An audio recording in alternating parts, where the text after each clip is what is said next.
36 जिल्हे, 36 बातम्या. News G9 Maharashtra. उत्तर तुमच्या प्रश्नांची.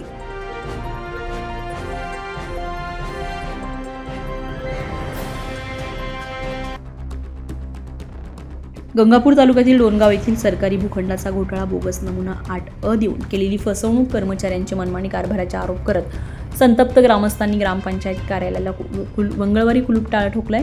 ग्रामस्थांचा आरोप केलाय की गावातील नागरिकांना हक्काची जागा देण्याचं आमिष दाखवून गावकऱ्यांकडून मोठी रक्कम घेतली, त्यांना बोगस नमुना नंबर 8A देऊन त्यांची फसवणूक करण्यात आली. या घोटाळ्याची चौकशी विकास अधिकारी स्तरावर असून चौकशीला सध्या कार्यरत असलेली ग्रामसेवक रजेचेवर असून प्रभारी ग्रामसेवक ग्रामपंचायतमध्ये येत नसून ग्रामस्थांना कामे खोळंबली असून सरकारी कर्मचारी मुख्यालय राहत नसल्यानं त्यांच्या समस्यामध्ये भर पडली आहे. ग्रामसेवक गैरहजर, सरकारी कर्मचारी मुख्यालय राहत नसून सध्या कार्यरत ग्रामसेवक गेल्या 10 दिवसांपासून गैरहजर आहेत. त्यामुळे ग्रामस्थांची दैनंदिन कामे खोळंबली आहेत. अनेक समस्यांना सामोरं जावं लागतंय. ग्रामस्थांना सरपंचाने तुम्हाला हक्काची जागा देतो असं सांगून प्रत्येकाकडून मोठी रक्कम उकळली आणि बोगस नमुना नंबर 8A देऊन ग्रामस्थांची फसवणूक केली आहे. फसवणूक झालेल्या लोकांचे पैसे परत मिळालेच पाहिजे अशी ग्रामस्थांची मागणी आहे. यावेळी हरिभक्तपरायण ज्ञानेश्वर महाराज डोणगावकर, आबासाहेब पाटील डोणगावकर, हिरचंद बहुरे, भीमभाऊ आहेर, तक्रारदार आबासाहेब हरकळ जे ग्रामस्थ मोठ्या संख्येने उपस्थित होते.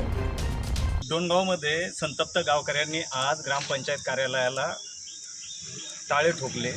त्याचे कारण असे की सरकारी कर्मचारी कुठलाही मुख्यालय राहत नाही. सगळ्यात महत्त्वाचे म्हणजे लोकांच्या अडचणी खूप वाढलेल्या आहेत.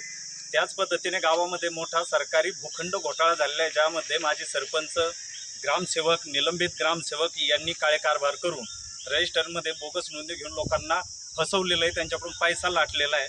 आणि चौकशी लागल्याच्या नंतर ह्याच ग्रामसेवकांना अवैध पद्धतीने चुकीची खोटी माहिती देऊन 1 महिनाभराची त्यांनी रजा टाकलेली आणि चौकशीपासून दूर पळायला लागले याच्यापासून.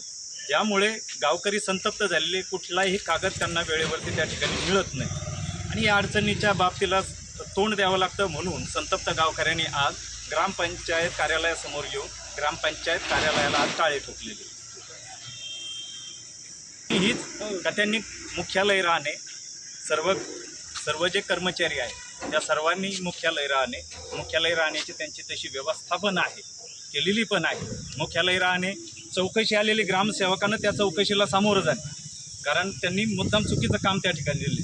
आणि ज्या लोकांची गावामध्ये भूखंड देतो, मालकी हक्काची भूखंड देतो म्हणून पैसा घेतलेला आहे, त्या लोकांची अडचण दूर करणे मुख्यालय का याच्यामध्ये हे सगळेच कारणं एकत्रित झाली. मुख्यालय राहत नाही हा सगळ्यात महत्त्वाचा मुद्दाच आहे. पण त्याबरोबर लोकांना मालकी हक्काच्या तुम्हाला जागा देतो म्हणून खूप पैसा लाटलेला, त्या लोकांचा तो पैसा वापस करून द्या गरीब लोकांचा. एकच आहे, मुळात 15 दिवसापासून ग्रामसेवकच गावात नाही. ग्रामसेवकाची जी चौकशीला सामोरं जायला पाहिजे त्यांनी, तर 1 महिन्याची रजा टाकून ते म्हणजे पळून गेल्याचं इथं निदर्शनात येतं. मग असं तर असं न्यूज G9 महाराष्ट्रासाठी धरमसिंग उमरोड, छत्रपती संभाजीनगर, गंगापूर.